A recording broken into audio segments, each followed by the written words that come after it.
To create a chat in Monzo, start by opening the Monzo app on your device.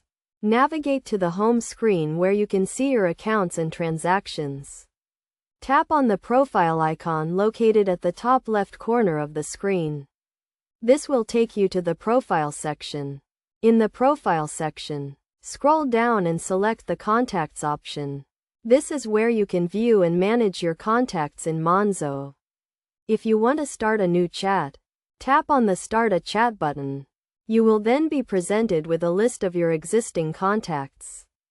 You can select one or multiple contacts to start a group chat.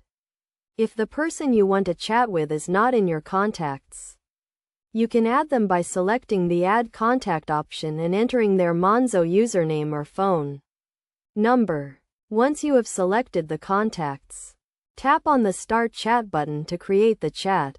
You will then be taken to the chat screen where you can send messages, images, and other files to the people in the chat.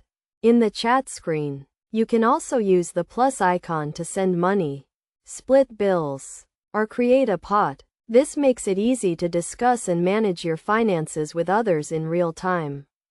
To make the most out of Monzo chats, it is a good idea to keep your contacts up to date and to only add people you trust. You can also use the chat to discuss and agree on transactions before making a payment. This can help to avoid any misunderstandings or disputes. By following these steps, you can easily create a chat in Monzo and start discussing and managing your finances with others.